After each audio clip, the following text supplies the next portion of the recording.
How's it going, everybody? You are listening to the Nerd Appreciation Podcast, the podcast that brings you the latest nerdy news and geeky reviews. I'm your host, Lloyd. Joining me this week is Matt. He's a long-time friend. He's been on the show before. He helped me with the Infinity War review. This episode should have been out last week, but unfortunately, I ran into some unforeseen technical issues. But that's all sorted now. I needed a new hard drive, so that's all done. Just a quick update.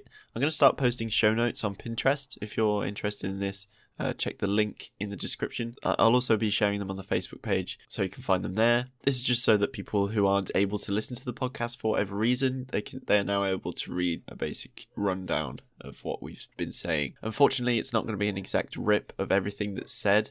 I lack that amount of free time, unfortunately. So basically, it's just going to be a rundown of some of the topics and the main points without any of the nuance. So unfortunately, the podcast is the way to get all of the extra, podcasty stuff. I will also be using this to provide links and sources to things we reference in the show. Click the Pinterest link in the description and they will all be there at the very, very bottom page. So with all that out of the way, let's go on with this.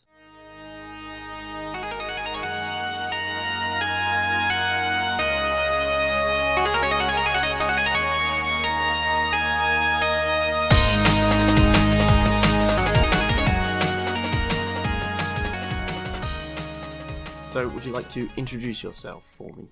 Hi, I'm Matt. I'm an avid gamer, and how are you all doing? Yeah, so you helped me with the Infinity War review. It did indeed. Yeah, so what have you been doing since then? Not much. I've been good. I've just been chilling, playing games, watching TV. Cool. So, yeah, we'll just dive straight into the What You've Been Up To segment. This is the segment in the show where we talk about what we've been doing, what we've been reading, what we've been watching, etc. So, do you want to go first? What have you been playing recently? Yeah, recently since the gameplay to Doom Eternal, I thought I'd go through the 2016 Doom, and I still love it as much as I did back then. I first got it. Yeah, I've been playing it. I've been playing through it recently. It's not really my kind of game, but I've been enjoying it so far. I've been trying to be less of a pussy when it comes to games. Go on. I think it's really good. The 2016 Doom is a massive callback to the first two games. Absolutely amazing. The demons, the way it plays, the soundtrack. The soundtrack's great. I really like so far how it sort of plays into what you're doing. So whenever you're doing execution, the music stops and it follows the beat. It's fast paced, but there's none of this enhanced mobility crap. Yeah, it's nice. I mean, there's a bit of clambering, but you say that it's not enhanced mobility. You try to jump, you jump like a centimetre off the ground. Yeah? So you feel like you are a heavy motherfucker running around beating up demons. Yeah, I mean, the entire premise of the game is just to go around shooting stuff, and that's exactly what they get you doing in this. Yeah, it's nice and simple. It's like, because Doom was probably the first FPS game. Yeah. So it's nice to see how they've modernised that while staying true to the original. Yeah. And especially when you go into the documentaries about how the soundtrack has been made, it's really fascinating to see how they've stayed true to the original soundtrack while implementing like current music styles and how they flow it into what you're doing in the game. It's just really fascinating to learn those sorts of things. So yeah, I think it's crazy what they did with it. I mean, having to go up and stand up against, make a new game about Doom, but having it go back to the original when the original was so famous. It was a big part of pop culture. Yeah. At one point, more people had the game Doom than they did Windows. Yeah. So, I mean, there are people still like putting Doom on random pieces of technology. Like, literally every platform has Doom on it at some point. So, it's only toasters now. Yeah, so have you been playing anything else? I've been playing Mass Effect 3 again. I recently went through the second one. I get a little bit bored, and I like to go back to old games. Yeah. Childhood. That's fair I say enough. childhood, teenage years. Yeah. And so I went through the second one with the DLC, and which I've never done, and then I decided to carry that on to the third one with all the DLCs, and I love it. Yeah. I love Mass Effect. I think it's amazing. I'm not going to talk about Andromeda because we won't talk about that. No, we don't speak of that one. It didn't exist. No, never happened. I thought that would have been a nice entry point for me in the series, but luckily I waited. Luckily I waited and watched the shitstorm that was that happened after that launch. Oh god. Yeah, it just released completely broken. It's just a shame. I've played a lot of stuff. Like, we had a week off, so I've been playing a lot of extra things. I've been playing. I went through it's a very short game. It's called Abzu. It's basically. Do you know about Journey? It's on the PS4. I don't. It's an exclusive. So yeah, but it's basically this incredibly beautiful story implemented, kind of adventure, but it's very linear. You go through these sort of cinematic, very beautiful art style kind of areas, solving kind of puzzles, but they're not really that difficult. It's really amazingly deep. There's absolutely no dialogue throughout the entire game. So it's completely visual. Yeah, it's all visual. And like in Abzu and in Journey, you get most of the story and the universe and the lore through tapestries and collages and mosaics. Sorry, not collages. It's just amazing to go through this game, like having no dialogue or any words spoken, and just like viewing it from your character. But like you're seeing all these tapestries of people that look like you doing these amazing things, and you're like, wow, I'm a part of this universe. It's like it's entirely a new level of deep. Like it's just crazy to like how they've managed to have the world so deep for such a short amount of time that you're playing it. So yeah, basically Abzu is a swimming version, a swimming game. You're like a diver. You look like a diver at least, and you're saving fishes and just swimming around. You get attacked by a shark at one point, and then you save the shark.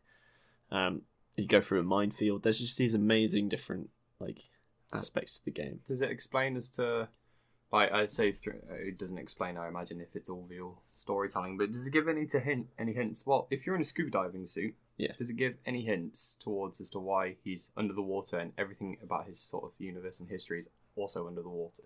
I think, like, from what I could glean, it doesn't really say explicitly anywhere what you're doing or who you are, but I got the feeling that you're part of this like guardian race for fish and things, because you see a lot of the tapestries. They're the people who look like you. They're pouring water into the sea, or they're saving fish. It's sort of like, it almost felt to me like it was a prophecy on the wall, but it was explaining the past, because it's explaining what you're doing right now. So it doesn't really explain. I don't think it needs to either. It doesn't explain who you are or what you are. You sort of just go through. You look like you're in a scuba diving suit. You got fins which shrink. There's like a boost. I don't know how that works in terms of the lore, but it's really, really good, and I'm glad I picked it up. It's a really fun game. Nice. But Journey, while Abzu is under the sea, Journey is you're going through a desert. And it's the same sort of feel, but it's done a lot better, I think. Journey was a really great game. So anyone who's on like PS4 needs to pick that up. It was one of the first games I played on the PS4, and it's a great game. I've also been playing through Senua. I actually completed it. Yeah. I've been stuck on it. I've been stuck on a wall for a fucking... You finally back up the courage. Yeah. I was just walking through this disgusting area where there's these giant corpses swaying like trees. There are some big ones and small ones. It's just this pool of blood. You're walking through this fucking lake of blood surrounded by these corpses. And then you have to fight like 30 enemies. You're just walking through like, oh. And because Senua has this... it's got this permadeath feature. I'd only gone like half of the forearm before this area. My fucking arm was covered by the end of it. I was like, shit. This is a difficult game. But yeah, eventually I mastered the combat slowly but surely, and I managed to get through it. That was quite a trial. And then towards the end of the game, it's the same thing happens again, but you've got this sort of power. You're enraged. But yeah, no, it's really, really good game. It goes through sort of mental illness in a very interesting and unique telling. It never says at any point. Do you think that's the kind of message the entire game's trying to convey? Senua is definitely schizophrenic, sort of manic, crazy person. And like, I watched a video by somebody and they explained it as Senua's mind is one of the enemies. Like, it's not necessarily, but it's also an ally. Okay. So Senua herself is an enemy. There are moments where she's paralyzed with fear and you can't do anything to stop this creature from killing you. Or other than run away, obviously. But yeah, there's some really interesting moments where you're just walking through an area and the voices are talking to you, and then you're solving a puzzle and they start laughing at you for doing something. And then there are other points where they tell you to do something, you do it, and then they start laughing at you. They're taking the piss. Oh, I got a question. What becomes of that head she's carrying around? Okay, so basically that's her husband, her boyfriend. Okay. And he's been killed by Vikings. I won't go into too much detail on that, but basically he's... you see his corpse at one point. But you're going through hell because he hasn't died honourably. You're going through hell. Did he not die in battle? No, you're going through the Nordic version of hell, whereas Senua and her clan aren't Vikings. They've been invaded. So you're going through hell to find Dillian's soul, basically, to save him. So yeah, that's basically what that is. I don't know why she's got his head or what that serves. Never explained it. Probably not. I don't know. I must have missed something. But yeah, it's definitely his head. And that is definitely a head strapped to her waist. Yeah. But that's not really a spoiler because like the first line Senua says, she's staring at this head and saying, "Dillian, I'll save you," something like that. So yeah, I'm really glad I finished that. I watched in the game. You've got this sort of documentary of how they made it, so I immediately watched that. It's really interesting. Senua is basically based off a god that they recently discovered is still existing in Nordic mythology. So, yeah. Senua isn't how you pronounce it, but they basically based this character off her. So it's really interesting. Yeah, definitely you need to play it. I reckon you'll like it. Yeah, I'll give it a shot. Yeah. I mean, to be made by such a small development team, yeah, it's quite... The visuals are astounding. They are. It is a stunning game. If you play it in Ultra... I can't imagine because I haven't got the system requirements for it, but I imagine it's going to be insane. It's in the Unreal 4 engine, so. Oh. But yeah, after completing that, I got really interested in the Norse mythology, so I bought a book by Neil Gaiman, Norse mythology, and it's whereas other texts are really heavy on like what's actually fact. The Viking stories aren't about that. They are stories that are told around a fire and you make them up on the spot, you know? So the way Neil Gaiman writes is a more accessible and modern-ish telling, whereas, like, I've got another book over there that, like, just heavily explains everything. It's like, this happens, this happens, this happens. Yeah, it's exactly the same. Yeah. What I've got a book called The Encyclopedia of Is it Greek mythology? Yeah, something. I think it's Greek mythology, and it's just like bang, bang, bang, like points all the way down. I mean, the start of Neil Gaiman's book was like that, but now we're actually in a story, and it's written really sort of formally, informally. So yeah, it's really interesting to go through. I did listen to something. I listened to all of the Viking stories when I was a lot younger, but they didn't really sink in. Because I used to listen to audiobooks when I was doing something else. So I was probably gardening or something. So it didn't really sink in. But yeah, it'd be interesting to go through this. And it's playing Senua has rekindled my interest. I started watching Vikings again. Yeah, so I have to. Yeah. I've only kind of just started it from season 1. I think I'm at the end of season 1. I don't know. I can't remember. I just got to the part where he becomes Jarl. Yeah. Which is pretty cool, and he's all injured and stuff, which is fairly annoying. Yeah. Because he's quite a cool character. I can't imagine him just sitting around. He's really interesting. He's one of the stronger actors as well. He's definitely really cool. Yeah. His brother, on the other hand, not so much.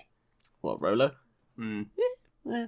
He's like, he plays his part well, like, just to be the character. He's just so melodramatic. Yeah. He's just a big teenager. He's worse than Floki in that regard. Like, Loki's just mental. Like, he's hilarious. I love him. Yeah, I like Floki. I think Floki's probably my favourite character, especially later in the series. Later on in the other series, he's a really complex character, especially season 3. I reckon you'll. So they work on him quite a bit from definitely. There on out. I mean, he was definitely a major part of the first season from what I've watched. Well, he built the boat. Yeah, exactly. He's the entire reason why everyone is doing what they're doing. Exactly. So yeah, they really go into his character and his internal struggle a lot in the later series. So I reckon you'll going to say for them to not build upon that character Definitely. at all would have It would been... be such a missed opportunity. Yeah. Especially someone in that era, the way people see those sorts of mental illnesses. That going back to Senua, that's exactly the kind of thing that I like to see. I like to see how other people would deal with this when today we deal with it in a completely different way. Yeah, Even in the last 20 years, Yeah. mental illnesses has been completely changed. The way people see it has been completely changed. So yeah, it's definitely I interesting. mean, can you imagine, like, exactly, I mean, can you imagine back in, say, 100 years ago, 200 years ago, people would have, like, called to religion. Having mental illness, a lot of people would have been called out for being demons and all sorts. Yeah. I understand that, obviously, 100 to 200 years ago, people obviously knew about mental illness. But depending on where you go... Especially the way they treat it, even, like, less than 100 years ago, the way it's been treated is different. Like, electroshock therapy, things like that. I actually have an interesting horror film on VHS somewhere called Session 9. It's about this mental asylum. It's really interesting. I think you'd like that film. I think something I'd like to suggest people to watch on Netflix is a thing called, is it Mindhunters? It's only a recent, I say recent, in the last 4 or 5 months. I watched it anyway. It's basically about the turning point at which, in America, the police force and general law enforcement sees mental illness in their, in people who go out and kill people. It's all about serial killers and how this investigator is now trying to piece together mental illness with such serial killers and trying to find consistencies between each one. So yeah, other than that, I started reading The Girl with the Dragon Tattoo. Not sure how I feel about it. I watched the film. Yeah, I haven't finished years it. ago. I'm only very early in. I wasn't that impressed with it. We sat down with my dad and he quite liked it. God, it came out years ago, that film. Yeah. I was probably about 16, something like that. Is this the one that's with Daniel Radcliffe? I believe so, yes. I'm watching the other one, the older one. Oh, okay. I don't know her name, but she's in the second Sherlock Holmes film. That's the one on Netflix, either way. Yeah. So I'm very early in. I'm only at the bit where one of the main characters, I can't remember his name, the investigator person. I don't remember too much about the film. I just remember I didn't really like it all that much. Yeah. Well, you wouldn't like the one that's on Netflix. Okay. It's all in Swedish. Fantastic. But no, it is a good film. It's from what I've seen so far. But I'm only just in the part where he's learning about the family. And he's just entered this house of one of the family members. That's pretty much all I've read of it so far. It just hasn't gripped me enough. The only reason I'm reading this is because the new one, what's it called? Because there's a new film called The Girl in the Spider's Web that's coming out this year, and the trailer looks fucking insane. So if that one on Netflix is in Swedish, I was wondering, do they kind of, is the author of The Girl with the Dragon Tattoo, is he Swedish himself, or is it just a version? I believe so. He's called Stieg Larsson. That's a very Nordic name. Yeah. Slavic name. Yeah. So, yeah. That's that. That guy's Swedish. Yeah, I mean, there's not too much to say on it because I haven't gone through it enough. Yeah. What do you get from it at the moment? What kind of vibe? It's hard to say. I'm not intrigued by anything because I don't know where the story's going to go. Other than I'm interested to see what's happened with the murder of this child, the potential murder of this child. And so far from what I've seen of the main character's story arc, I just like her style. I just like her wit and her mood. She's just like, she walks into this official office, she doesn't even shake hands with this guy. She's like, he has his hand out. She's just like, just gets down to business. She just does not shake his hand. That's just a really interesting character trait, and I want to see more about why she's like this. Yeah, I mean, in a way, yeah. I mean, she might have always been like that. I mean, depending on the upbringing, I suggest. I don't know if it talks about that. Most of my intrigue is that with the new film, she's like this sort of vigilante, not hero, anti-hero. Yeah, going after these people who have done wrong things, like cheating on their husbands, their wives, sorry, and giving the family money, stealing the money off the husband and giving them the money. That sort of thing is the only reason I'm interested, but that's not even a book written by him. If you can see the yellow book, Oh yeah. it's a different author because Larson died recently, not too long ago. So the next film isn't based on the original work. So I don't know how much of the character that's going to be in the Spider's Web film is actually in the previous 3 books. So other than that, that's pretty much all I want to say because I haven't got too far into it. That's fair enough. I don't know anything about the universe other than literally nothing about the universe.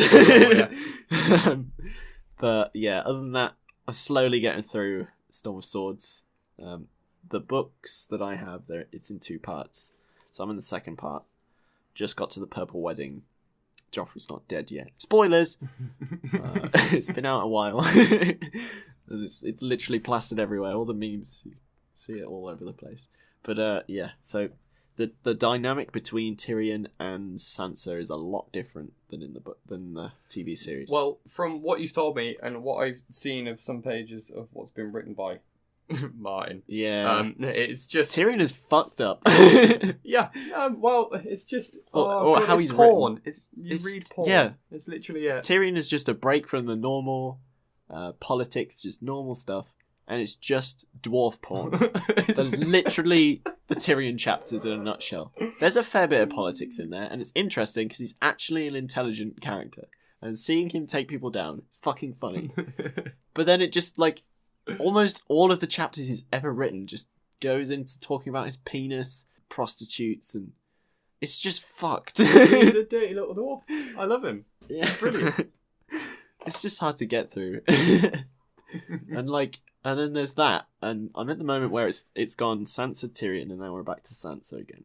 So we've got a mopey teenager crying about this arranged marriage. Then we've got Tyrion, who's a bit obsessed and horny. Yeah. Doesn't want to have sex with Sansa, goes off and fucks his girlfriend inside the skull of a dragon, right? And then it goes back to Sansa again. So I've got whiplash at the moment, so I've put the book down. It's a bit. It's not like he's had it doesn't. It's how do I put it? How do I put this? It's extremely descriptive, isn't it? It goes into quite intricate detail. Yeah, it's just not even like.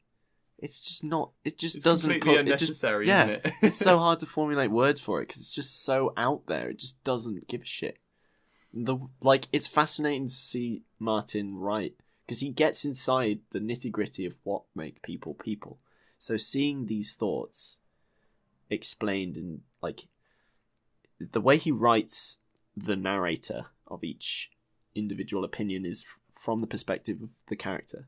Almost it feels like it is. Okay. So the way the narration flows sort of goes into how that character might think. So yeah, you'd read one chapter's narrator and then another chapter's, and they just go to conclusions in a completely different way, and that is fascinating to see him do that. To spin this web of narrative is really good. But other than that, just lay off the porn. Please. Please, just chill out. So what else have you been up to? Much else? Not particularly. Oh, we can talk about For Honor. Yeah, For Honor. So very recent as in yesterday at 4 a.m. I jumped on the Xbox and played about 2-3 hours of For Honor for the first time since launch. I didn't even play it at launch. This is the first time I've ever played For Honor since it came out. You're playing it the best that it's ever been, I reckon. Yeah, thankfully. From the very little that I've heard played. that not a lot of people played it to start with because it was pretty broken. It's broken, and it's such a high barrier for entry in its skill level. It really is. And now it's a lot. I'd say it's been a lot easier for me. Yeah, definitely in trying to learn it. I think the learning curve when I first jumped on, I knew it was going to be a sword fighting type game, but I wasn't expecting. It's deep. It's simplistic, but it's deep. The range between characters as well. Yeah. It's the way they've managed to balance out the characters. Yeah. I don't think that they're all balanced out. Our friend Adam had a character, one of these samurai dudes, and we'd all only just started this. It's not like he's leveled up that character or anything, and he was just slaying through people. Yeah, with one character, none of the other characters could counter it. Yeah, not we had or that the enemy had. So I think there is still work that needs to be done on some of the characters. You get about 12 characters off the bat, which is really good. It's better than most games in that way. Live service type thing. Yeah. It definitely. There's so many live service games out there these days. I'd like. Yeah. I think Titanfall did it right though. Where you have to unlock it with skill. Yes. They give you they give you the 3 main types first, and then you unlock everything when your pilot's high enough. Yeah. That's a good way to do it, because it doesn't mean then the higher end combat is against more skilled pilots and not people who've fucking shafted their wallet down EA's throat for a minute. Yeah. You know? So I think there are a lot of other games that are coming out in the coming years that won't be live service, thankfully. Rage 2, for starters, isn't going to be. I think definitely with what the debacle between EA and these loot box things, like, I think we're going to see a lot more ethical practice, especially people being more careful with their practices. I don't think we'll see from EA. I think they'll just find a way to. I don't trust them at all anymore. Nobody does, not at all. I mean, they've been doing it for years, so many years. They'll just switch up what they're doing. Yeah. Find a new way to get a crap ton of money out of people. Yeah. But yeah, For Honor, I'm enjoying it. The multiplayer, the way you can play with your friends, is really cool. The cooperative aspect to it is pretty good. I mean, we've had fun. I've had fun. I've just had a great crack. It's different. I mean, I don't know how much of it was because it was 4 a.m. and I was delirious because I was so tired. But no, legit, it's different. It's definitely different. And we were saying, like, in the middle of the game, it's like, this feels like Lord of the Rings. But if there was a Lord of the Rings game like this, I would play the shit out of that. Yes. Because I don't like Shadow of War. I've tried to play it. It's too Assassin's Creed. Yeah, I can't do it. It's definitely inspired by the gameplay of Assassin's Creed. And, like, there are games where that's been good, where that's a good thing, I guess. Where I think Horizon Zero Dawn, for example, is very heavily inspired by a load of games like Far Cry and Assassin's Creed. Yes. You definitely get a lot of that. And The Witcher. Yeah, the Middle-earth sort of series from Shadow of Mordor and Shadow of War is definitely just a gameplay-wise and the mechanics is Assassin's Creed and Batman, the Arkham series. I was going to say. Definitely. I like it. I've always liked it. I say I've always liked it. Shadow of War, when it first came out, I was heavily disappointed in the microtransactions. Yeah. Now that's not in there anymore, and they've implemented new mechanics to sort of compensate for the taking out of this, because it would, if they would have just stripped the microtransactions out, it would have left a pretty big hole. Yeah. And so many errors. So a year down the line, they fixed that, and I'm enjoying it a hell of a lot more. The whole point of Shadow of Mordor and War was the Nemesis system. You know, you get killed by someone that then levels your enemy up. That kind of... And there were so many that was a roadblock for me, because I die a lot in games. That's the point of the Nemesis system, though, because you die a lot, and you create different stories with these other characters that then get better, and they have different... Like, there are different outcomes. So, like, if you say, kill an orc... Usually it goes like this. If you get killed by an orc twice, right, and then you go back and kill him, depending on how you kill him, he will come back. He will come back, and he'll have different scars, different features, different levels, and that's the whole point of the Nemesis system. And you can get betrayed. You can have. I thought it was really cool, but when you add microtransactions and you can just rinse through all these orcs to fill your fortress and build your fortress, the whole point was to create a connection between these characters that come into the game. And once you're just rinsing through orcs over and over again, then you kind of that kind of misses the point. It completely misses the point. I mean, when one of your like captains or war chiefs or your overlord dies, you'd be like, fuck, no, that's really annoying, because I've spent so much time building him up. Yeah. And now it's just, you know, I'll just go. It's alright, I got spare 15 quid. Yeah. It's ridiculous. So I'm glad that they've taken that out. But definitely. Back on the subject. What was the subject? For Honor. For Honor, yeah. So, you get 12 characters off the bat, so that's a fair enough, like, that's a good mishmash of characters that you can pick what you're going to play as. Yeah, and they've all got very different play styles. Yeah. Like, in most games, I'm usually either a tanky character or I'm a fast-paced character. Yeah. Like, Titanfall, I'm a mixture of both. As a Titan, I'm right up in people's faces. I sway towards being like a sort of middle ground. I like to have like a jack of all trades type thing, or I go heavy. it's one or the other. I'm not Yeah. much of an assassin guy unless the game itself is based entirely around being Definitely. that type of character. I like it. I like the customization in the game is pretty impeccable. It's very deep. Yeah. It's so like I haven't even scratched the surface. We were looking through it messing around, together yeah. just to teach each other, you know, and we didn't even scratch the surface on all the customization. It's mad. If I keep talking about Titanfall, but that's the only other game that we all play together, you know. Yeah. So if Titanfall had that sort of customization, it'd Yeah. be perfect. We wouldn't need any other game. Fuck For Honor. Fuck it all. So yeah, no, For Honor, especially since launch, it's definitely changed, and I think this is the best it's been, and it's only going to get better because we got the new. Did he say when that's coming out? He did not know. We just watched a video on what was going on with this new update or new updates. Yeah. The Marching Fire DLC. Yeah. Update. Update DLC. I don't know. Did it say it was a DLC or update? I don't know. I think it's an update. That's a really good point. If it's DLC, we won't be able to play it unless we just lay down 30 quid. Really, if I really get into the game, I'll probably lay down that kind of money. But, I mean, seeing as I've got the game off Xbox Live Gold, Yeah. you can kind of get it for free, technically. Because the standard edition on the Xbox Live Store is 55 quid. And then they want you to lay down another 30 quid for their season pass. Like, Yeah.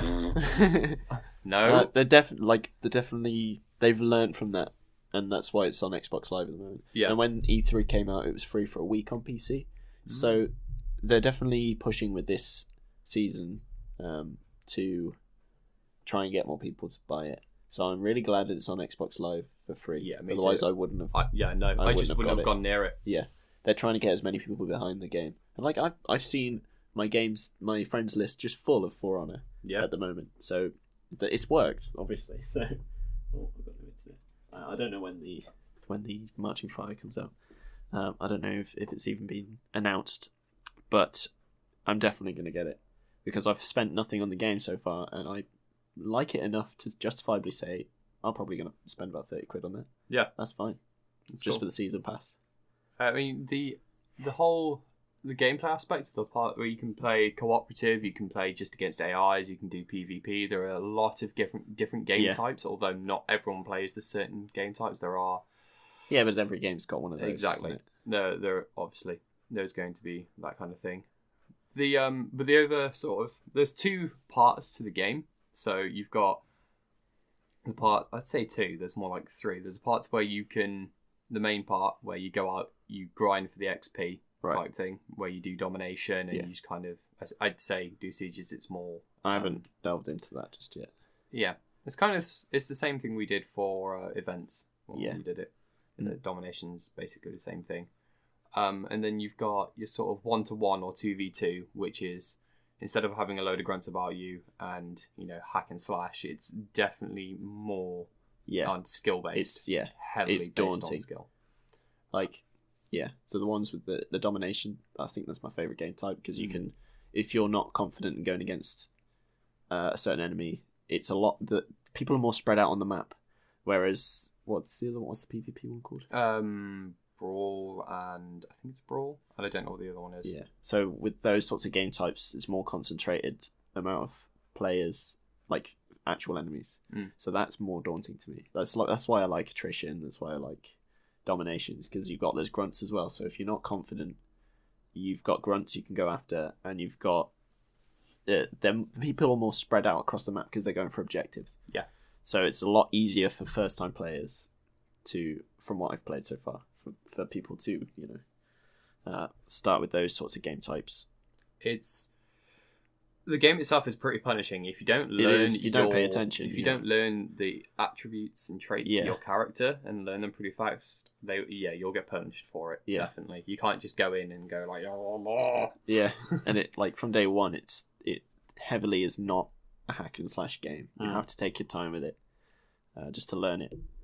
I think the third part is the overview of the map. So you've got sort of this attrition, I would call it. So like there are front lines all over the place and they're constantly changing. Yeah. And once you win a match of any sort of game type, you get troops. You then deploy these troops.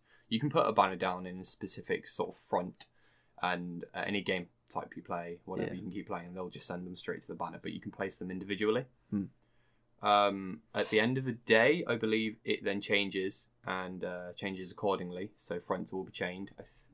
I think there's 2 other times it changes. I think there's one every 6 weeks, and then there's one every 2 to 4 weeks. But I think they're different. I don't know what they're due to. Yeah, I don't understand what those changes are due to. I haven't played it enough.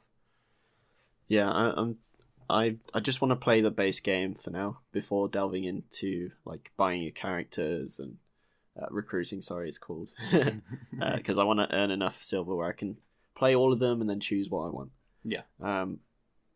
But yeah, I'm going to ignore the customization, and I'm going to ignore what's the map thing called? They call it a war map, but I don't understand what the actual. I don't get what it is. Called. Yeah. I understand the basics to it. Yeah. Once these front lines change, they will. If it pushes forward into another area, your game types will then move to a specific area. Then your maps will change. Oh, that's what it is. Yeah.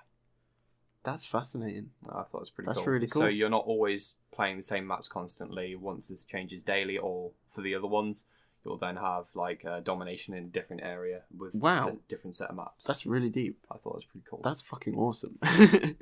Okay, that makes way more sense. I thought it was just this random mini game, but that's actually really interesting. So we're gonna be playing that a lot soon. Yeah, I will. I'm definitely. I'm enjoying it, and I can see myself getting the season pass. Yeah, if I enjoy March it of Fire enough. comes out. Yeah, absolutely. It's gonna be cool. So what's your faction? What do you play as? Templar. I say Templar Knights. Yeah, Sorry, I'm Knights. a Knight guy. But I love the Knights you of play old. as a Templar. Dude, yeah, You I pretend play as a you are. warden. Yeah. I love it. I play as a Templar. Yeah, you I've sorted out my emblem and run everything. around pretending you're a Knight Templar. Yeah. It's great. It's so cute to watch you play make believe.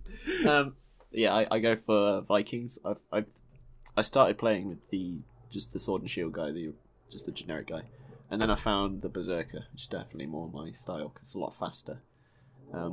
But having a Berserker go against another fast character is quite difficult. Yeah. So yeah, but we were teaming up and we were fucking destroying.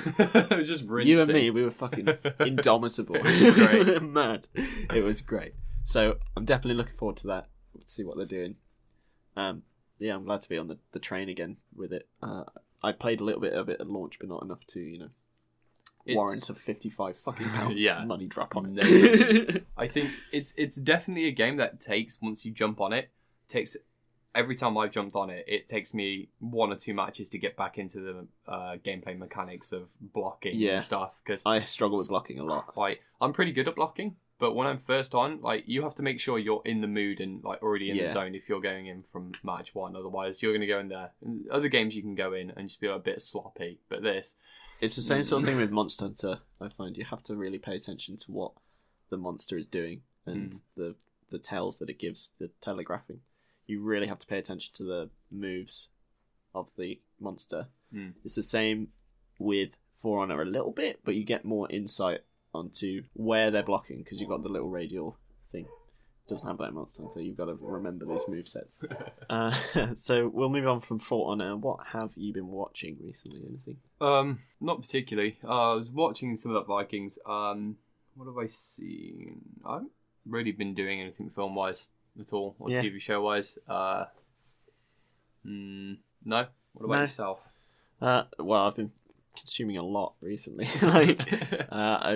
I started watching Orange is the New Black season 5 when it came out, and then I stopped midway through. I completely forgot everything that happened in that series, or I thought I did. And so I started to rewatch 5 and then the new series, and I've finished it now, and it's really good. Really good. Have you seen any of the Oranges? I watched the first 2 seasons and then I just didn't get on with it. Yeah. It bored me. It's hard to recommend. It's really good. It's more deep in its... I said in the last episode, actually, it's like Game of Thrones, but everything is in one building. Yeah, it's just all contained, the characters are there. Yeah. So you go on these little subplots and these side characters. You go through the history, like Lost, and I just really love the the connections between people. I just really find that fascinating. I've shed many a tear on some of the backstories. I just love really interesting characters. On my character jam. development is good. It's awesome, but for me, it just I liked the premise and concept of it. I thought it was really cool. Containing having all these prison inmates in one place, and obviously, as you said, their personal stories. Yeah. And their personal connections with each other would grow because of their environment. Absolutely. So, I think the way this series ended, I'm not sure where they're going to go with it. I'm not going to spoil it. But it's interesting. It's definitely, I want to see what happens next. So that's all I really want to say on that. I started watching a new series called Disenchantment. Have you heard anything about that? I have not. No. No. Oh, it's the new Matt Groening. I saw it on Adam's Xbox last night. I fell asleep during the first 10 minutes because I was tired. I was so tired. You didn't miss anything at all. Oh. Adam said it was good. It's okay. It's just it's the new Matt Groening animation. It's just the comedy is so off. It's just not there.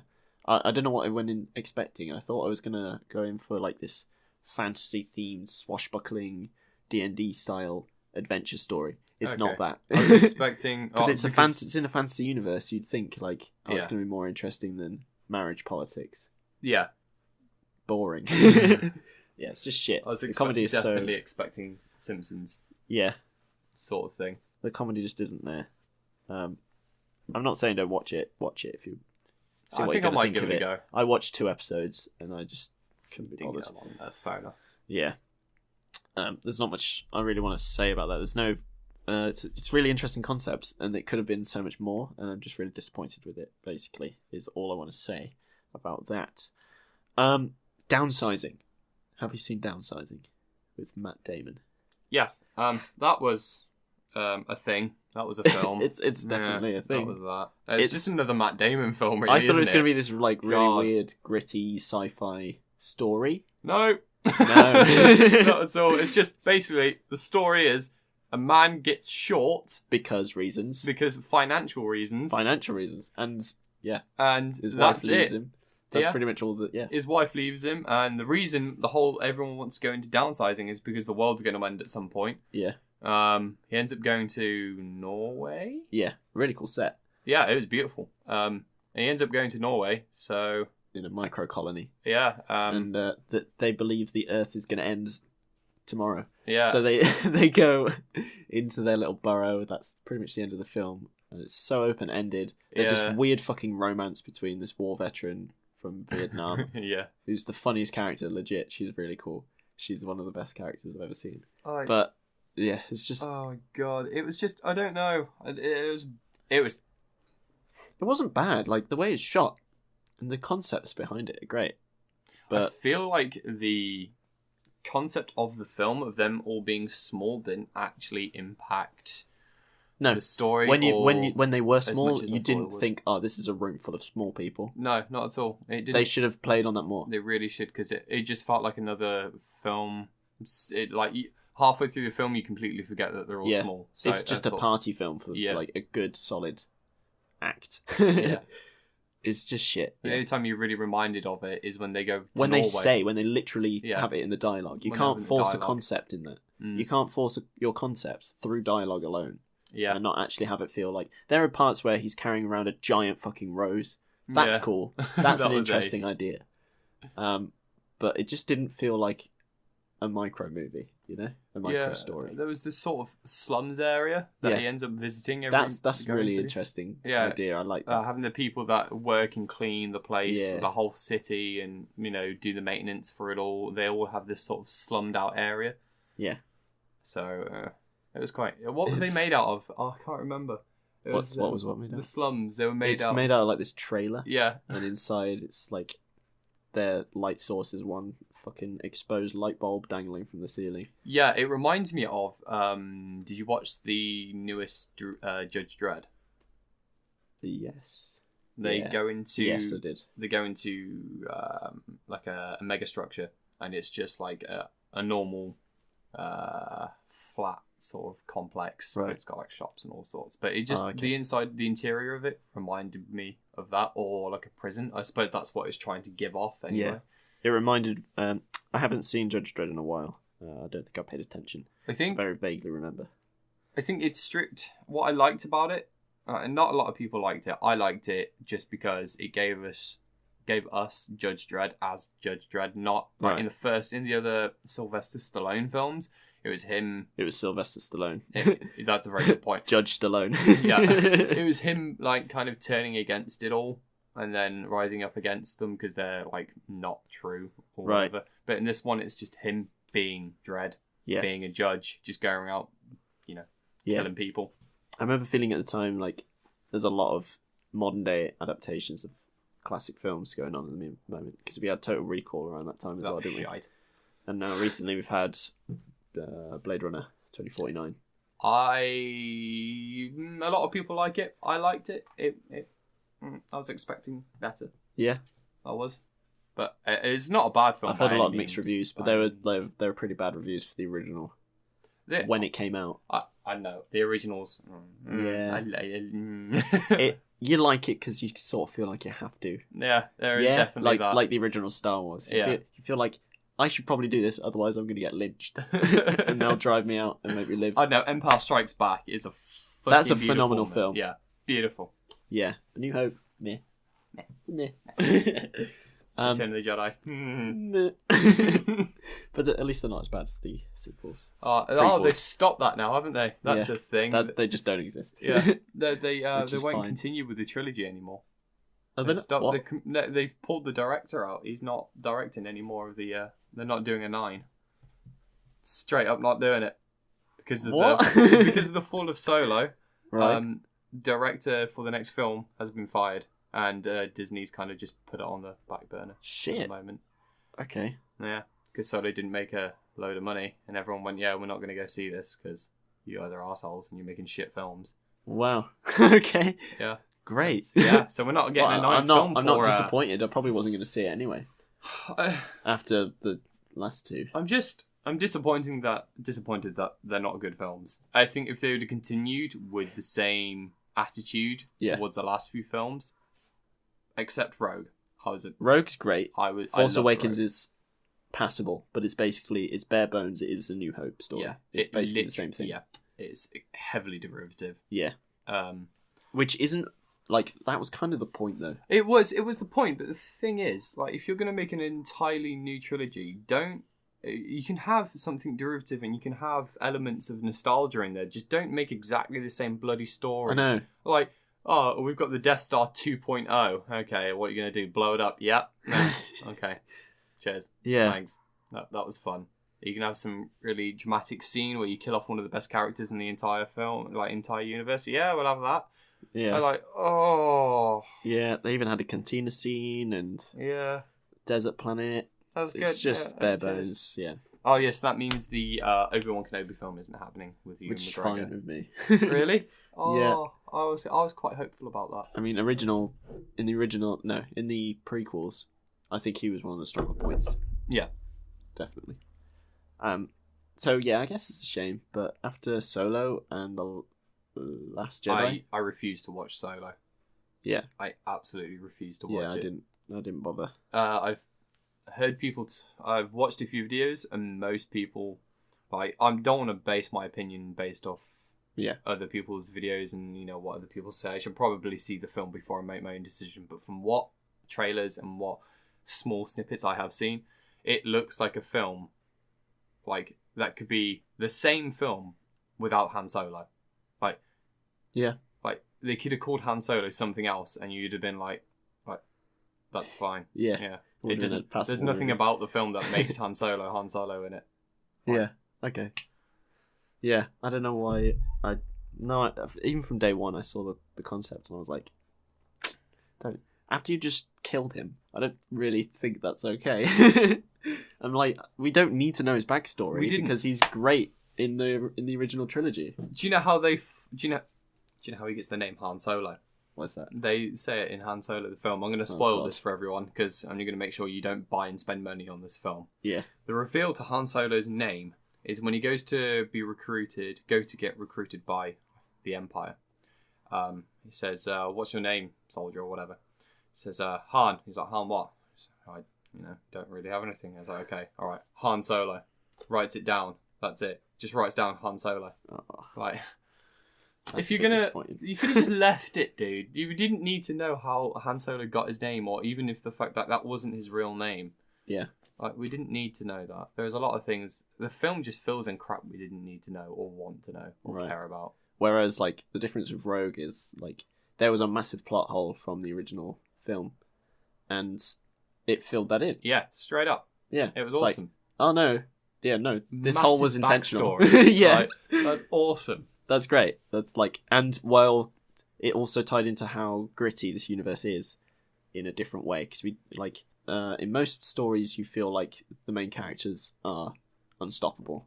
Yes. And they just can't be killed. Whereas in Rogue, it just rejects that. I just like how everyone bloody they die. dies. That's Yeah. great. They're all dead. They couldn't have gone like actually. They could have gone with it in a different way, and then added the characters in somewhere else at some point. But killing them all off, awesome. Yeah, really cool. it was good.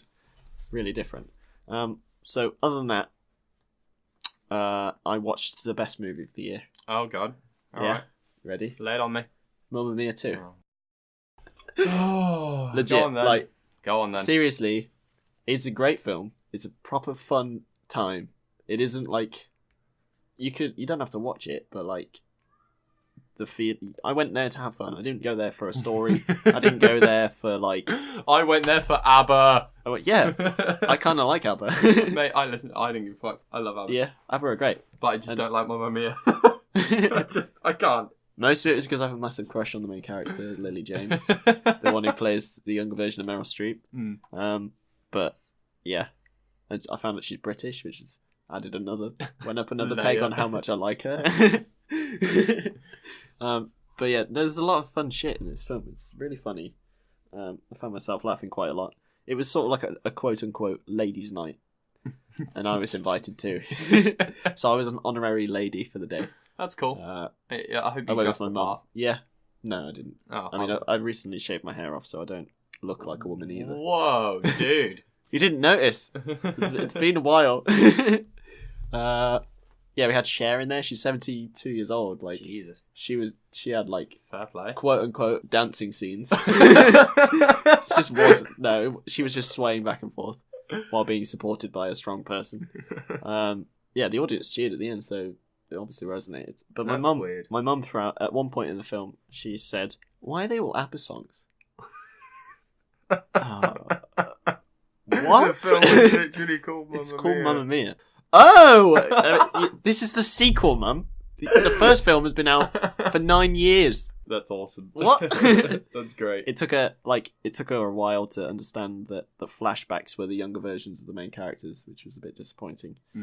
Because it showed to me on certain audiences they might not get it.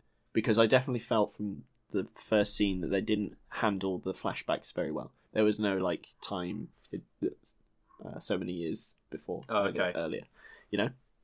So I feel like there are definitely going to be some people who don't get it. Okay, so it just jumps when it's completely obvious.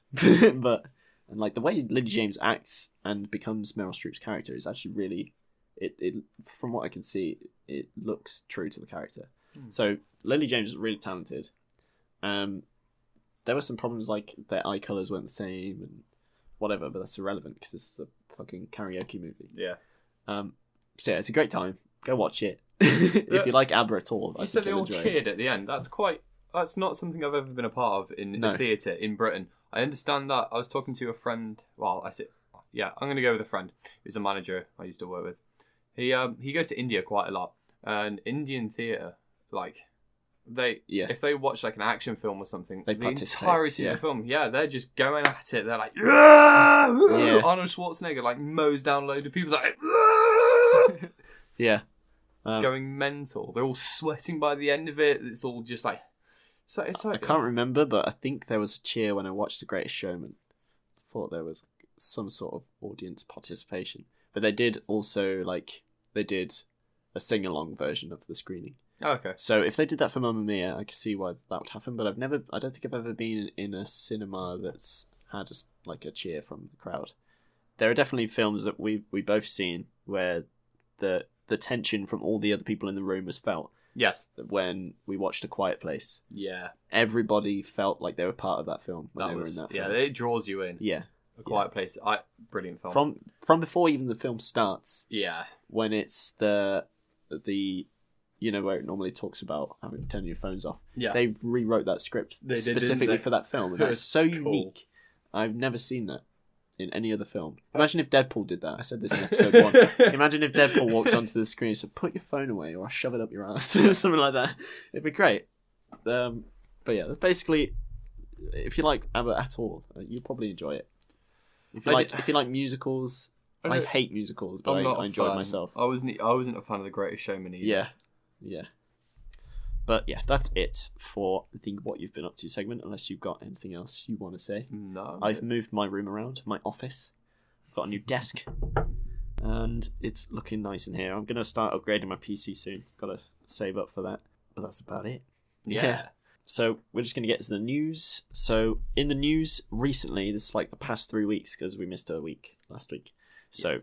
And so basically probably the most interesting topic and the most we can speak about is going to be the IGN plagiarism debacle, which is a bit of fun, isn't it? Yeah. So basically, this guy called Boomstick Gaming released a Dead Cells review, and a while after, this guy Philippe Muchin he released an article that's shockingly similar to how Boomstick Gaming's review panned out.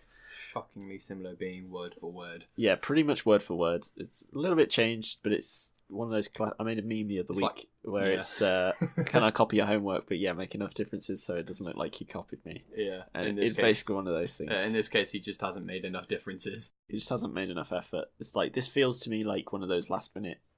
He forgot the deadline. Well, last minute typed it up.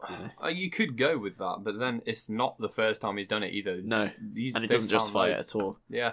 They found some from Kotaku and Nintendo or something. I don't think you can justify plagiarism at all. No, you can't. I mean, sure, there are videos out there, as we all know, on YouTube that will be hundreds of videos on the same subject. So there are going to be similarities between these videos because of viewpoints, because of, there's only so much you can talk about a particular subject. So it's inevitable that there are going to be similarities, but word for word on multiple occasions, that's get out of here. No. Suspicious. Yeah.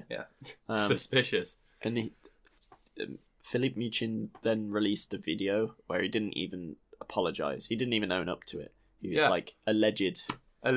Like, it's so black and white on this issue. Sorry, it's like, get the video up of his that then says his name underneath. Like, so this isn't yours. This is alleged, is it? Yeah. You're telling me you haven't copied this. Look. Yeah. It's just really sad. And I can see why he wouldn't want to go. From a legal standpoint, you wouldn't want to just straight up admit guilt. You want to, you want to make a defense. I mean, but then I don't care. I don't think he cares if he's going to be hated. IGN isn't it. Well, IGN didn't stand for it. They took it down. Fair play to IGN. Pending investigation. Yeah. Which is more than most people would do. They just strike it down at the merest murmurings of something's going wrong. Not taking into account, is this actually plagiarized or not? Yeah. So they took it down pending investigation, which is really commendable. And they released a second version of it from a different writer. And then, after a few days, it started coming out. Actually, in the video, Philip Muchin he challenged some other. He challenged some other people. If I've allegedly ripped off your work, then find that and I'll own up to it. Multiple accounts coming up, and then everyone just went to town and started finding all of these different works by him. It's quite irritating that he doesn't seem to understand the intellect of everyone else around him. No. Yeah, it's just bizarre. He called out one of the most respected reviewers to look for something that he's plagiarized. Yeah, and he did. Straight up, and it was found. All of his reviews on IGN's forum have been eradicated. IGN have acted accordingly, and they have acted very well in the situation. I think that's how everyone else should act in that situation. But Muchin himself is not acting commendable. He shouldn't have made that video. The acts themselves aren't, they're disgusting, and you're taking someone else's work, real work that you'll get paid for, and calling it your own. That's not right for starters. No. Owning up to that, fair enough. We're still gonna call you an arsehole, but you are still owning up to it. Not owning up to it and having copious amounts of evidence shoved in his face and still going no, alleged. No. Yeah, it's just a bit ridiculous, really. And so IGN did it perfectly. Yes, they've dealt with it perfectly. But Boomstick Gaming was asking for the revenue that they received from those reviews, which is a bit too far because it's not IGN's fault. Yeah, no, it's not. It's their fault to a certain extent that no one looked over it for so many years. If he's had years and years of multiple plagiarisms now that have been brought up to light, and to have, I suppose they must have trusted him. Obviously, your company is built on trust on your employees. Yeah.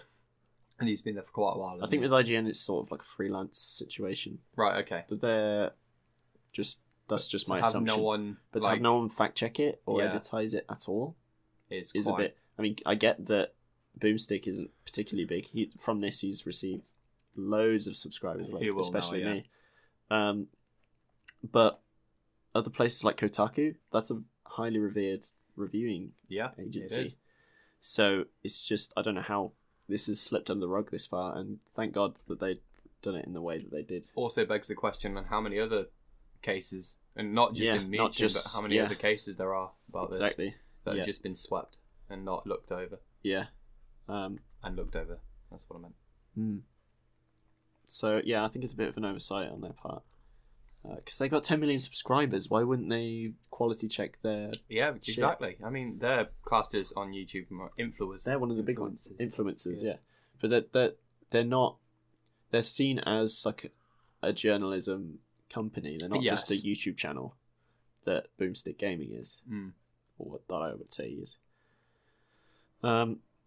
So that's pretty much it. It's terrible. IGN really dealt with it perfectly, I think. Yeah.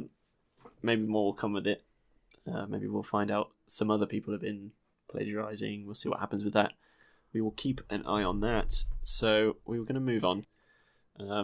So Disney are are actually currently shutting down 20th Century Fox. Sucks. After its acquisition. How much was it? Something like 80 billion? I don't know. $80 billion or something? Probably. It wouldn't surprise me. But there are film franchises such as the Avatar and the X-Men. They've still got the green light. But the less family-friendly films, they're going to be put on the wayside for a bit. Which sucks. Yeah, so that means your Alien and your Predator films. Yeah. We've still got this new Predator film coming out. Yeah, I think they said that all films that are currently being produced are going to be released, but what worries me is Disney do family movies. End of. I've never seen a Disney film Disney film that isn't family, that you can't sit down with a family and watch. So I suppose you can do that with any film depending on your family. But it worries me. I mean, Fox has done in the past, they own a lot of other companies, of course, and then those companies have made films which are R-rated and things. So I wanted an alien themed ride at Disneyland. Where's that? I want a locked an escape room with the Predator. How sick would that be? That would be awesome. Some just 8 foot tall dude dressed as a Predator coming to comes in and punches you in the face and pulls your skull out. That'd be so cool. That's a really cool take on the whole zombie sort of scare thing you get on holidays. Yeah, that's cool. I like that. In saying that, I was going to say you could do that with aliens. I mean, what would you do? Dress up a dog? I think that would probably that'd probably be a better escape room with the alien. I think. I know, but how do you? The Predator would be like traps and I don't know. Maybe you running through corridors or. I know the alien itself, the person or something chasing you, it would just be shadows or. Yeah. Yeah. But I don't know. I think the Predator one's cool because you can actually get someone in a suit. They would definitely have at one point in the maze. They'd have the classic, where it's the classic jump scare with the alien where it's got his hands out. That would be cool. That's a cool scene. They could have repurposed the physical effects from those films in this thing. That's a good point. But this is a complete hypothetical. Yeah, of course. We've gone delving completely off the subject. We just love derailing it. So yeah, the new Predator film was intended to be part of a trilogy. So what he said they were thinking of a trilogy, and he turned around and said, "Look, but I'm taking it one film at a time." Yeah, he'd like a trilogy, but not based on the fact that this is going to be a trilogy. I think it'll be entirely based on the fact if this film does well. If the story calls for it, I reckon that should be the justifier for that. This is bound to piss off a lot of fans, including us. We're already steaming about it. But not only that, like, it leaves over 2,000 people without jobs. Yeah. So that's really bad. Well, a company would, I assume, I don't know why they sold out. I really don't. Were they not making enough money? Were they just...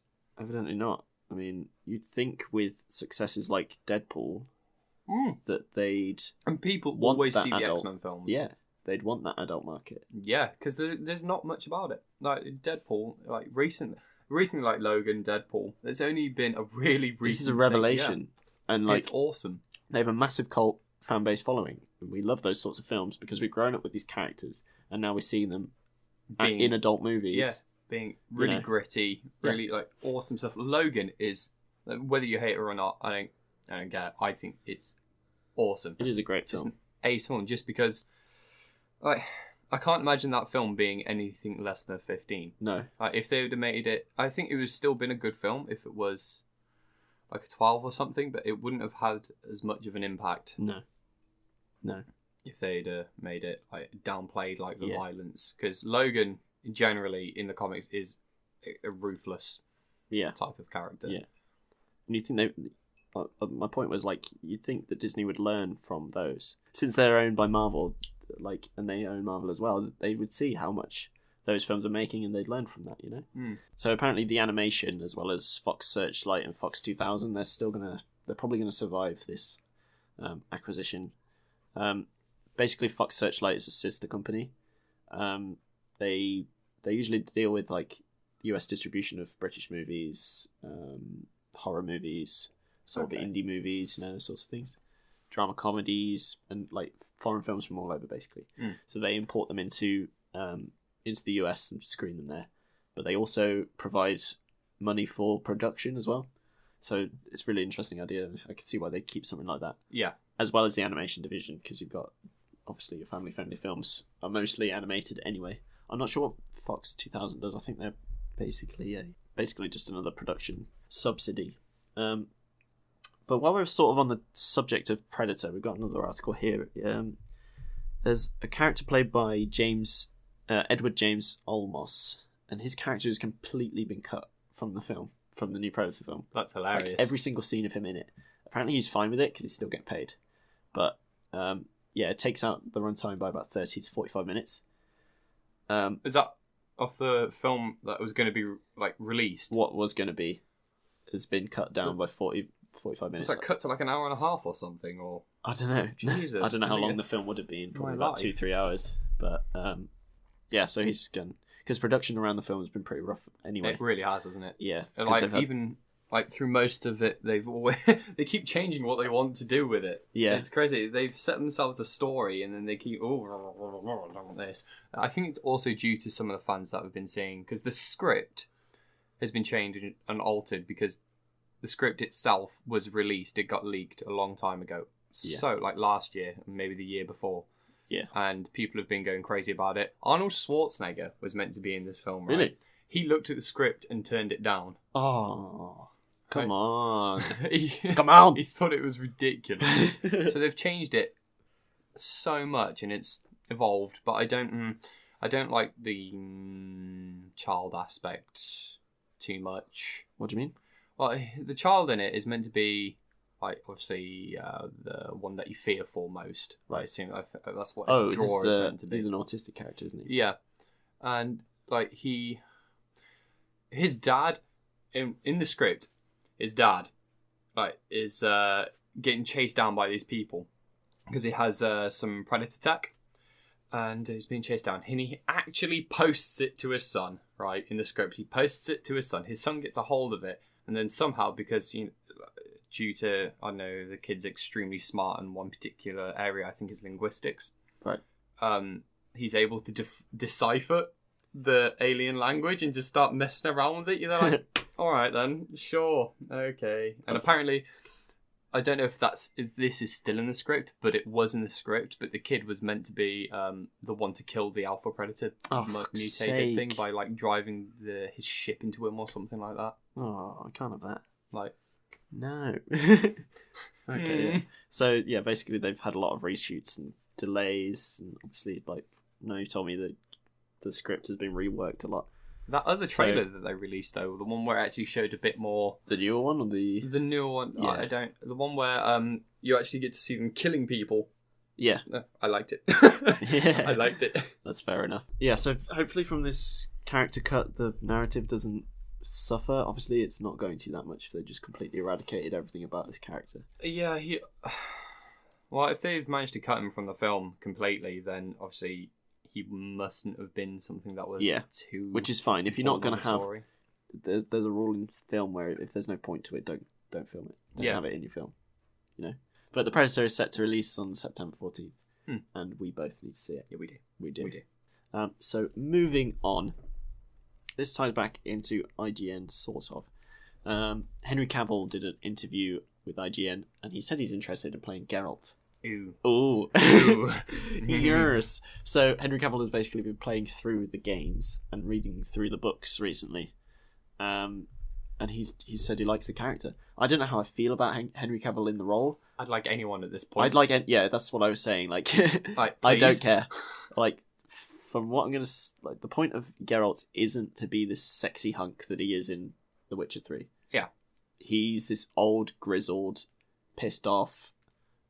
He's basically going redundant because he's not getting any money from people. He's basically doing quests because people don't want monster hunters anymore. I think they can do it right. I mean, if he gets his acting down for it, then everything else is just going to be, makeup and visual effects. Yeah. So that's cool. I mean, they can make him look like Geralt. I don't know how many. I haven't seen Henry Cavill in anything other than Superman.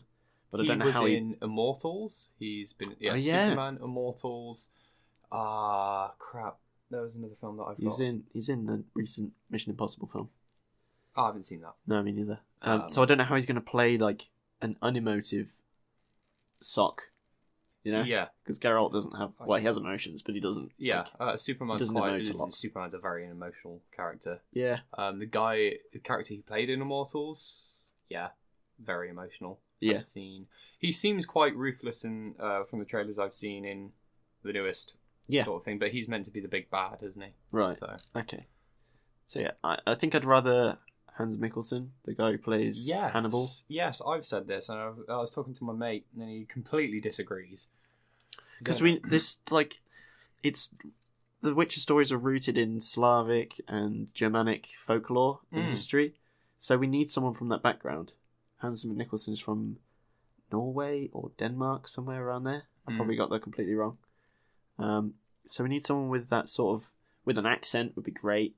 It's not necessary because Geralt in the games is an American accent for some fucking reason, but it's fine. Let's ignore that. Don't worry about it. So yeah, I'd rather see an older, more grizzled, and someone who can play no emotion whatsoever. Yeah, would be great whilst delivering this complex character. There are emotions underneath. The thing is, it's going to be really hard because Geralt himself doesn't talk much. No, he's very silent. Yeah, he's very silent. He delivers like one-liners generally. Yeah. And like it's very snappy. I think they're going to have to like if they want to create like a long-lasting say like series, they're going to have him talk just a little bit more just to add something. Definitely. I agree. So apparently Netflix I think are getting behind this production.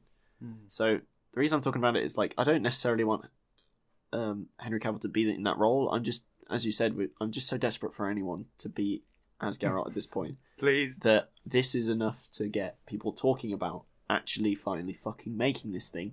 Yes. That's more than enough. That's what I want. Because this is so... I love this franchise so much. And I really want more people to experience it. It is brilliant. Yeah. So apparently the show is going to be about... It's going to be mixing the game and the story, the books. because the books are set before the games. Okay. So I hope they go through the books a little bit, and maybe some of the backstory behind Geralt. Okay. That would be more interesting to me than the games, and that will also please the writer of the books. From my understanding, there's quite a contrast between the games and the books. Definitely. In the way the characters act. Geralt's very sarcastic. So I don't know how that's going to translate if you're going to merge the two. No. Yeah. There's pretty much like no sexualization of Geralt as a character at all. He's just this grisly piece of shit. He doesn't care. He just wants to make money. He will call you an idiot and happily take your money. So yeah, that's pretty much it that I wanted to say. It's set to start filming in autumn 2020, so we're still a long way off. Yeah, that's... yeah. So Netflix is going to pick that up. I could be dead by then. Right? Yeah, that's not on. Also in the realm of TV series, we've got a new Halo TV series with Master Chief as the main character. Yes, please. Thank God. Again, with the whole not talking much. Yeah, like it's very silent. They're gonna have to. They need a good. Maybe John Cena. They're gonna have to. I think they're gonna have to use the characters around that character to be able to build upon his character, if you know what I mean. Yeah. They're gonna have to use their environment and the characters around them to be able to bounce off who he is. Because the way Halo, I've only played the first game, but the way Halo plays out isn't very story orientated. It's lore heavy, but it's not about the main character as much. Whereas Reach is very story. Yeah, heavy. Reach is awesome. It's based on it's about the characters and their connections and what they go through in this team. Yeah, that would have been better for a TV show, I think. Yes, but the other Halos are more like something's going on here. Let's go sort it out. Definitely, shoot some stuff. Save the world. Absolutely. So I don't know how they're going to translate that into a storytelling narrative. You know. Yeah. So I'm not necessarily bothered about Master Chief being the main character because we've seen him in what's that? Forward Unto Dawn. Forward Unto Dawn. I didn't like that. No, a lot of people didn't. I thought the acting was bad. The CGI was bad. Yeah. Oh, it's terrible. Yeah. I mean, people have been clambering and vying for a film or a TV series about Halo That is a trailer. It was meant to come out years ago because this has been on the sidelines in production for so many years now. Something like that. There was a trailer shown back in... I think it was at one of the E3s. Like 2012, 11. Yeah. You should watch it. It's actually a full-blown trailer for a Halo movie. Right. It looks pretty cool. It's like is it fan made? No, it's not. Really? It's not fan made. It hasn't got any like you don't see Master Chief or anything, but what you do see is a ship. You see a ship. I think it's on a planet, and you see everyone like an alarm going off, and you see all these sort of guns being built and the warthogs, and it's pretty cool. That's awesome. Yeah, I think they're just trying to make hype around this new game, so maybe it will tie into that. Yeah, well... Is there anything missing from the Master Chief narrative that we could learn about? I guess it's backstory, but that's covered in comic books, so maybe they could do that. I don't know. I think it might...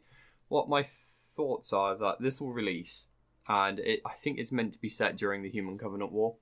Right. So I think that it'll have, when the newest game is released, it might like hint towards, like, I don't think it'll heavily influence the game at all. The newest one, I think they might have some hints towards it, or you know, a bit of an Easter egg about it. Yeah, probably. Or maybe one of the characters has something to do with like a. I don't know. I don't think it'll affect the game too much. No. In fact, it's been 3 years since the last game, Halo 5? Yeah, I mean, Halo 5 rubs a lot of people up the wrong way. Yeah. And I didn't see any hype until this Infinity trailer came out. Yeah. So if this TV show and Infinity are done right, I think it's going to be a massive comeback for the series. Yeah. So... I really hope. The thing is, because I want it now, basically. I don't want to wait another 2 years. I don't want to wait until 2020 for the next Halo game. It's annoying. Yeah. That's fair enough. So, yeah, this could be a fresh start. And I think it needs it, really. Yes. Especially with 5. Well, they've rebuilt. They've got using something called a slip space engine or something like that. They completely rebuilt a new engine for it. So I thought it was really cool. Yeah. It's like they're actually putting the work into it. Yeah. And they're listening to the community, which is fantastic. from what we know of the series so far, the TV series, it's definitely going to have more of a character-based relationship going into that sort of thing. So I don't know if Master Chief's going to be the right thing for that. As I said, they're going to have to use the characters around him to be able to bounce off. Yeah. But then again, if he's with like another Spartan group, mate, a lot of Spartans, like Spartan 2s in specific, are usually kind of the same as Chief. They don't talk all too much. No, yeah. I think there was a book, I think I read, was it Glasslands? They end up on this foreigner planet, and one of the Spartans just does not talk throughout the entire book until like a few chapters towards the end. Yeah. Because a certain event happens and it allows it to start talking again. Yeah. But yeah, so... Yeah. Apparently we're going to get a few lead characters, so we already know that. Ooh. And a few different planets, which will either be visiting, or maybe they'll do narrative on different planets. Yeah. Game of Thrones style, which would be That'd cool. be cool. But yeah, it'd be interesting. They're calling it a team drama. So, yeah, that could be interesting. Yeah, I think it's going to be very, very similar to Reach in that respect, if just going off that word alone. But that's about it for the news. We've got to move on because I've got 5 minutes before I have to get to work. So we'll move on to the releases. Not much has come out recently. Just Disenchanted came out. No, can't be bothered with it. It's just, yeah. Watch it if you're interested. If you like Matt Groening's comedy, then you'll probably like it. If you like Futurama and The Simpsons, you'll probably like it. But I'm so tired of that comedy style that I just can't. Can't get on with this. We've had it since we were children. It's been around for 2 decades. Yeah, we've had it since Simpsons, Futurama. Yeah, it's just tired at this point. I just like, especially the animation style. There are some moments where they show like the sort of CG, which is done quite well. So it's definitely updated. But then you go into the personal character where the actual story frames are taking place, and it's still this very flat, thick outlined drawings. I don't know. I just can't deal with it. So yeah, I'm not going to continue with that at all. I don't think, unless somebody says that it's worth it at some point. What we got here? So at the beginning of the month, we had a Final Fantasy crossover with Monster Hunter. It's not really a game release; it's more of an update. So basically, you can fight this giant behemoth from the game. He sort of throws comets from the sky. They land, and then he does this massive blast of. It's a one-shot kill, this blast of energy. You have to hide behind the meteors, which is a really interesting gameplay decision. So yeah, the one thing that Monster Hunter has always done are these really interesting game crossovers. So when they launched Monster Hunter World, they did Horizon Zero Dawn. Yeah. Which is cool. Because basically, Horizon Zero Dawn, the developers of that were inspired by Monster Hunter. That's why they made the game. Which you can definitely tell because there were these massive creatures in Horizon. So Capcom noticed this and they did a callback. We're gonna implement you into our game, which is really cool. That's nice. They also did one for Street Fighter. You could play as Ryu, fighting this giant lizard, throwing Hadoukens at it. The Hadouken costs 1 damage, so you just stand there for ages trying to kill this thing. Yeah, Monster Hunter have always done that, and it's really interesting to see. I think they're going to do like a Dante sort of Devil May Cry one next, because that's a Capcom game as well. So Dead Cells came out 7th. I saw a very interesting review by IGN, and it looks quite good. Yeah, it's really interesting. The art style looks great. It's sort of like a Metroidvania kind of game. I really want to play it. It's available on all platforms, so I'm probably going to pick that up at some point, maybe on the PC. Speaking of PC, the Monster Hunter World got a PC port, and it's just that. It's just a port. It's really unfortunate they didn't change anything about like customizing graphics or controls that much. That sucks. Which is, yeah, it's kind of a shame because this is the first Monster Hunter World. This is the first Monster Hunter game on the PC platform because they've always been on consoles. So it's kind of a shame from what I've seen of it. Maybe they'll update it. Maybe people will bring up mods and patches, and hopefully it will be a better experience for what people go for in PC gaming. Because at the moment, there have been people who've been saying it's easy just to plug in your controller and play it that way, which is not what you want. No, I mean, you want all the game. advantages of a PC when you're playing a PC game. Yeah. Like, I understand that people like to play on their PC with like controllers and stuff. That's cool. But if if it's fine, exactly the same as it is on your console, then it isn't. Playing on The PC, Witcher then... 3 on the PC versus the console is an entirely new experience. Just the combat alone, you feel the fluidity of it just by being able to move the camera with your mouse. It just changes the game entirely, and it makes it way better to experience. So I don't know. I haven't played Monster Hunter World on the PC, but I'm probably going to get it. Yeah, and I'll probably see what it's like. We Happy Few came out on August 10th. Apparently, according to Jim Sterling, it's completely broken. He's not very happy. He's not happy with it I saw I saw a video on it. I can't remember who it was off, but yeah, they were playing, and the dialogue just completely cut out. They were watching this. They were watching. I say watching. They were playing the game, and all of a sudden, dialogue gone. Like, they were talking, they were speaking, and it was just animations of their mouths moving. Yeah. So apparently there's something quite wrong with the core mechanics of the gameplay, such as the whole drug implementation. So the more drugs you take from this, the more that you sort of have like a come down period. Okay. Apparently that bar never decreases at all, so you'll just like you'll be stuck. fucked. Yeah. Stuck in this world of just hungover. Yeah, it's kind of sad. I want to learn more about it. I'm going to watch some more reviews. The more drugs you take, you come down, but you're never off this come down. No. You should through this game like... Yeah, so yeah, I'm going to keep an eye out. So maybe they'll update it, but it's a shame. It's at a AAA price point, which is fucking ridiculous if it's broken. Not broken. Yeah. It's been banned in Australia actually for the drug use. It has, hasn't it? Yeah. They haven't gone through that. They went. They tried to convince them quite a few times, but they just weren't having it. Yeah. Because they said because I think another part of the taking drugs part, whilst you're on the drugs, the game is easier to play. Yeah. Like it becomes a hell of a lot easier. I think they were thinking that it's trying to, if younger viewers or someone else plays it, they're like, oh yeah, let's take drugs. Life's so much easier. Yeah.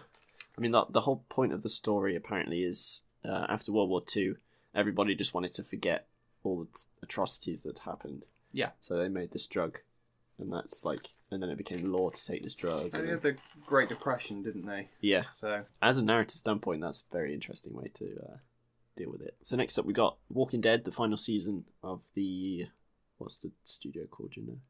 AMC, something like that. Walking Dead. Yeah. No, the game. Oh, the game. Oh, I haven't a clue. I never played the Telltale game. Yeah. Telltale. Oh, that. Okay. So yeah, the final season of the Telltale's Walking Dead is coming out. It is out on the 14th. I never got into them. Came out last week. It really gets me how I'm not interested in it, because Telltale games, for some reason, I don't get. Yeah, I play video games because I find it's like watching film that you can interact with, but a Telltale game is literally a film that you interact with. Yeah. Like, oh, yeah, God. I can't. Yeah, I don't like Telltale. I used to like them. I've played King's Quest. That's a fun game. I've never heard of it. Yeah, no, it's not very well known. It's basically a remake of an old game.